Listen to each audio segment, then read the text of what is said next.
یہ اس کے لیے کوئی مشکل نہیں۔ باقی فرمایا کوئی یہاں بے فکر نہ رہے، نہ چنت نہ رہے، غافل کی زندگی نہ گزارے۔ وقت آئے گا ہر آدمی اپنے اوپر اپنا اپنا بوجھ اٹھا کر پیش ہو جائے گا۔ وَلَا تَزِرُ وَازِرَةٌ وِزْرَ أُخْرَىٰ، کوئی دوسرے کا بوجھ نہیں اٹھائے گا۔ جن سہاروں پر تم تکیہ کے بیٹھے نا کہ مرشد آ جائیں گے، ولی نبی چھڑانے کے، نہیں آئے گا کوئی۔ اللہ کی عدالت بے لاگ ہوگی، انصاف کے مطابق فیصلہ ہوگا، اس لیے کوئی شخص دوسرے کا بوجھ نہیں اٹھائے گا۔ وَإِن تَدْعُ مُثْقَلَةً إِلَىٰ حِمْلِهَا لَا يُحْمَلْ مِنْهُ شَيْءٌ وَلَوْ كَانَ ذَا قُرْبَىٰ، بوجھ اٹھانا تو تھا کہ خود اپنی مرضی سے کو اٹھا لے، اب اس سے بھی آگے ترقی کر کے اللہ نے کہا خود تو اٹھانا گزارا، اگر وہ آدمی جو بوجھ کے نیچے دبا ہوا نا، گناہ کی گٹھڑی پاری، وہ آوازیں دے رہا کہ آؤ میری کوئی مدد کرو، اب نقشہ کھینچا کہ جو پسا جا رہا نیچے وہ بیچارہ اگر آوازیں دے گا، وَإِن تَدْعُ مُثْقَلَةً، جو بوجھ کے نیچے دبا ہوا اگر وہ آواز دے گا، بلائے گا کہ اللہ کے لیے رحم کرو، الہ میرا بوجھ کو اٹھاؤ، لا یحمل منہ شیء، ذرا برابر کوئی دوسرا نہیں اس کو اٹھائے گا، وَلَوْ كَانَ ذَا قُرْبَىٰ، بے شک وہ جن کو بلا رہا وہ رشتہ دار ہی ہوں، بیٹے ہی ہوں، بھائی ہوں، دیکھ رہے ہوں، سب کو اپنی اپنی پڑی ہوگی، کون مدد کے لیے آئے گا۔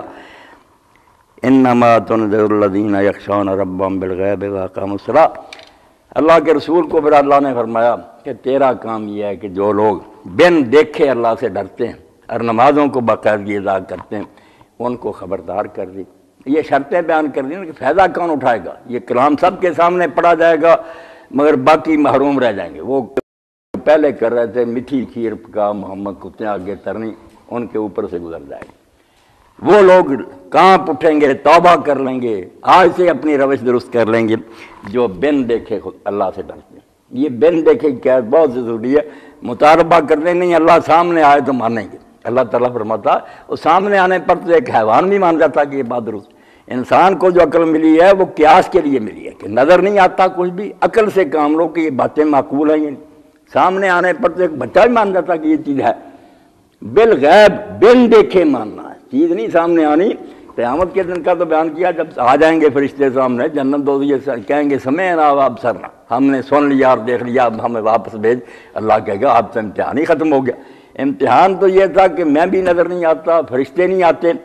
مگر جو باتیں اللہ کا رسول کہتا ہے عقل سے سوچو کہ ان میں کوئی بات ناممکن ہے۔ اگر وہ کہتا کہ تم دوبارہ بنو گے تو جب پہلی بار بن گئے دوبارہ بننا مشکل ہے۔ اللہ تعالیٰ یہی قرآن پاک میں کہتا ہے وہ احون ہو رہا ہے، کامن سینس کی بات ہے کہ جو کاریگر ایک مرتبہ ایک شے بنا لے دوسری مرتبہ بنانی تو پھر اس کے لیے آسان ہوتی ہے، حالانکہ اللہ تعالیٰ کے لیے سب پہلے ہی آسان ہے، مگر ہمیں سمجھانے کے لیے کہا کہ چلو پہلی مرتبہ سوچو شاید مشکل ہو، مگر جب ایک بار چیز بنا لی پھر وہ بار بار بنا سکتا، اس لیے اگر کوئی کہے کہ دوبارہ نہیں بن سکا، پہلی بار کس طرح تو بن گیا، بننے میں کیا مشکل، اور دوبارہ کیوں بننا چاہیے وہ بھی عقل انسانی تقاضا کرتی، آدمی ضدی نہ ہو تو خدا انسان کا دل پکارتا کہ دنیا میں ہم مظلوموں کو دیکھتے ہیں، ظلم ہوتا رہا، ان کی داد رسی نہیں ہوئی، کتنی بیوائیں جن کے بچے ان کے سامنے ذبح کر دیے گئے، جن پر سہارا تھا ان کا، بیٹیوں کا جہیز لوٹ کر لے گا، کسی نے کچھ نہیں پوچھا، پولیس بھی مجرموں کی حامی بن گئی، دل نہیں ہمارا چاہتا کہ انصاف ہونا چاہیے، تو اللہ کہتا ہے ہر شخص جو ہے نا اس کا دل پکار رہا ہے کہ عدالت ہونی چاہیے، مظلوموں کی داد رسی ہونی چاہیے، یہ ظالم عیش کرتے رہے ان کو پکڑنا چاہیے، تو اگر نبی کہتا کہ ہوگا تو کوئی بری بات کہتا، تمہارے دل کی آواز ہے جس کو وہ کہتا کہ ضرور یہ پوری ہو کر رہے گی، اور اللہ تعالیٰ کے علم ایسا کوئی ذرہ چھپا ہوا نہیں، ایک بات بھی ایسی نہیں جو نامقبول اور نبی قید ماننے میں نہ آتی ہو، باقی مطالبہ کرتے آنکھوں سے دیکھنے کا یہ پھر دکھا دیا جائے گا مگر پھر فائدہ کوئی نہیں ہوگا، تو جو بن دیکھے اللہ سے ڈرتے ہر وقت کامتے ہیں۔